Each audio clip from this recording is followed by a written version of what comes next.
तो गाइस, हम आपको बताने वाले हैं एक ऐसी शख्सियत के बारे में जो कि जिनके चर्चा पूरी दुनिया में हुई है, और इस्लाम धर्म के सबसे ज़्यादा ख़तरनाक यानी कि सबसे ज़्यादा पावरफुल खलीफा के बारे में, जिनका नाम था हज़रत अली। तो गाइस, हम अब बताते हैं इनके बारे में कुछ कि इनका जन्म कब हुआ था।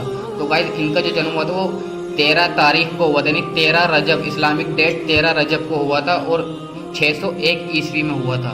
इनका असली नाम जो था वो अली इब्न अबी तालिब था। इनके अबी तालिब इनके जो वालिद साहब थे उनका नाम था। इनकी जो माँ का नाम था, यानी कि इनकी माँ का नाम था फातिमा बिन असद था। फातिमा बिन असद से पैदा हुए थे। गाइस, हम आपको ये बताए थे कि हज़रत अली की जो पैदाइश थी वो एक पवित्र स्थान यानी कि मक्का के काबा के अंदर हुई थी। जो वो एक पहली ऐसी शख्सियत थे जिनकी पैदाइश काबा के अंदर हुई थी। तो गाइस, हम आपको बताते थे जो हज़रत अली 5 साल की उम्र में मोहम्मद सल्लल्लाहु अलैहि वसल्लम की पत्नी यानी कि ज़ौजा खदीजा के साथ रहे थे 5 साल की उम्र में। जब अली 9 वर्ष के थे, यानी कि जब 9 साल के थे, तो मोहम्मद सल्लल्लाहु अलैहि वसल्लम ने खुद को इस्लाम के पैगंबर के रूप में घोषित कर दिया गया था, और अली को इस्लाम को स्वीकार करने वाले पहले बच्चे बन गए। यानी कि अली ने सबसे पहले इस्लाम कबूल करने वाले थे, वो सबसे पहले इस्लाम कबूल करा था। खदीजा के बाद जो इस्लाम कबूल करने वाले थे वो दूसरे व्यक्ति थे, हज़रत अली। तो गाइस, हम आपको बताते हैं कि हज़रत अली की शादी किस उम्र में हुई थी। तो हज़रत अली की शादी जो होती वो 623 से 625 के आसपास मोहम्मद सल्लल्लाहु अलैहि वसल्लम ने अपनी बेटी फातिमा का विवाह अली से कर दिया था, जब फातिमा की उम्र थी 19 साल। जिस उम्र में उन्होंने हज़रत अली से शादी करी थी, तो हज़रत अली की जो उम्र थी वो थी 22 साल की। अब हम आपको ये बताए थे कि हज़रत फातिमा और अली के कितने बेटे थे। तो हज़रत फातिमा और अली के 5 बच्चे थे। 2 लड़कियां थीं, जिनमें से एक का नाम था ज़ैनब बिनते अली और दूसरी थी उम्मे कुलसुम बिनते अली, और 3 लड़के थे, जिसमें से मोहसिन जो पैदा होते उनकी जो मृत्यु हो गई थी पैदा होती। और गाइस, इनके जो 2 पुत्र थे वो थे हज़रत हसन और हज़रत हुसैन। तो गाइस, हमने आपको ये बता दिया कि इनका हज़रत अली का जन्म कब हुआ था, और इनकी पैदाइश कहाँ पर हुई थी, मक्का में हुई थी, काबा में हुई थी, और इनकी जो ज़ौजा थी उनका क्या नाम था। अब हम आपको गाइस बताएंगे इनकी ताकत के बारे में कि आखिर ये कितने पावरफुल इंसान थे इस्लाम धर्म में, और हम इसकी पूरी उस आपको डिटेल देंगे कि कितने ताकतवर थे। तो गाइस ये कहानी स्टार्ट होती है एक, जब ये इस घोड़े पे सवार थे तो ये किसी एक रास्ते से गुजर हो रहा था इनका, तो इन्हें दिखी एक बूढ़ी औरत। तो बूढ़ी औरत बहुत ही ज़्यादा बूढ़ी थी और उसके हाथ में एक मतलब उसके ज़मीन पे एक पोटली रखी हुई थी और उससे वो पोटली उठ नहीं रही थी। तो इन्होंने जाकर देखा और उन्होंने कहा कि मैं कुछ मदद कर सकता हूँ आपकी। तो ये गए और उन्होंने कहा कि हाँ बेटा इसको पोटली को उठा के मेरे कंधे पर रख दो। तो जब वो उन्होंने वहीं से घोड़े पे से अपनी तलवार जो कि उनकी जुल्फ़िकार थी, उस तलवार से जब उन्होंने उठाई पोटली तो उनसे उठी नहीं। तो उन्होंने गुस्से में आके, अपनी ताकत का अंदाज़ा उन्हें था नहीं उस टाइम पे, तो जब उन्होंने गुस्से में आके जब उन्होंने उतरे वो घोड़े से, उन्होंने उसी तलवार से उठा के उसके बूढ़ी औरत के कंधे पे रख दी। तो गाइस कुछ बाद लोगों का ये कहना है कि इस तलवार वो इस पोटली का जो वज़न था वो 7 आसमानों के बराबर था, जो कि उनको बिल्कुल भी अंदाज़ा नहीं था। और वो जो औरत थी वो कोई औरत नहीं थी, ना कोई बूढ़ी औरत थी, वो एक फरिश्ता था जो उनके सामने आ गया था। और गाइस अगर इनकी कहानी के बारे में और बताएं तो एक सहाबा का वो आ रहा था लश्कर, हमारे नबी भी थे उसमें साथ में। तो ऐसी जगह से उनका गुजर हुआ है जहाँ पे बहुत ही ज़्यादा जिन्नात रहते थे। एक कुआं था वहाँ पर, उसमें बहुत सारे जिन्नात रहते थे। तो जब ये गुजर रहे थे तो हमारे नबी ने कहा कि एक साहबा को हुक्म दिया कि वहाँ से पानी लेकर आओ। और वो बाल्टी भर के पानी लेने गए साहबा, वहाँ से वो वापसी लौटे नहीं। तो उन्होंने कहा पता नहीं क्यों नहीं आया, तो तुम जाकर देखो। दूसरे साहबा से बोला तो वो दूसरे गए। तो साहबा ने बताया कि वहाँ पे जो है ना जिन्नात हैं बहुत सारे, और जहाँ भी वहाँ जाता है वो वापसी लौट के नहीं आता है।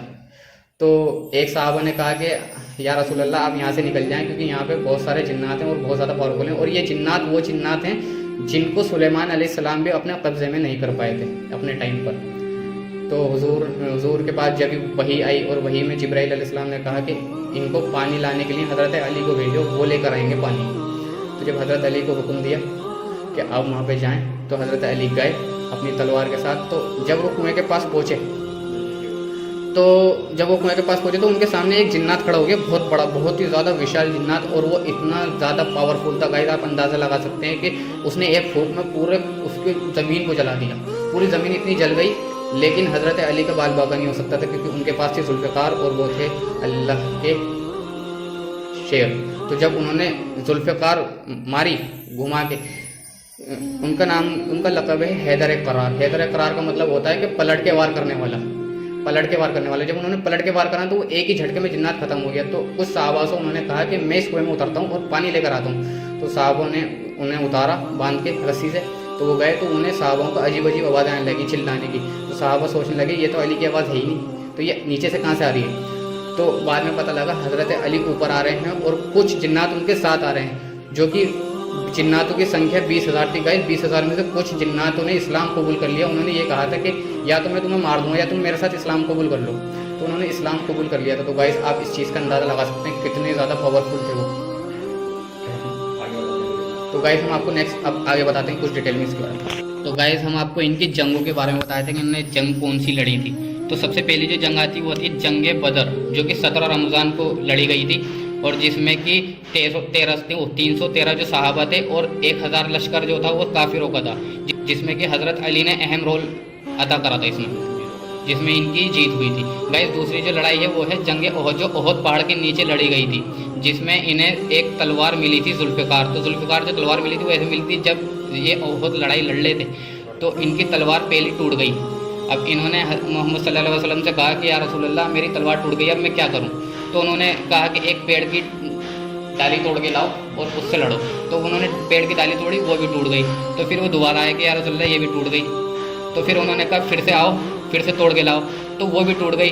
तब ने हुक्म दिया हज़रत जिब्रील अलैहिस्सलाम को कि जिब्रील जाके जन्नत से जुल्फ़िकार लेकर आओ और हज़रत अली को पकड़ा दो। तो जब जिब्रील अलैहिस्सलाम आए मोहम्मद सल्लल्लाहु अलैहि वसल्लम पे तो जुल्फ़िकार लेकर आए। तो जब मोहम्मद सल्लल्लाहु अलैहि वसल्लम ने जुल्फ़िकार उनको तोहफे में अता की, तब जाकर जुल्फ़िकार से वो लड़े। और वो तलवार का कुछ ऐसा है हम आपको बताते हैं। उनकी जो तलवार है, उनकी तलवार की जो मीनिंग है वो है बहादुर, एक बहादुर सा राजा, अल्लाह का शेर। अब हम आपको इनकी तीसरी जंग के बारे में बताते हैं, जो कि सबसे बड़ी जंग थी, वो जंग खैबर थी। और इसमें इन्होंने बहुत ही ज़्यादा अपनी भूमिका निभाई है। तो जंग खैबर में ऐसा किस्सा है कि जंग खैबर में जो खैबर का किला है उसमें यहूदियों का कब्ज़ा हुआ करता था, जिसमें एक यहूदियों का बादशाह हुआ करता था जिसका नाम था मरहब। तो जब जंग खैबर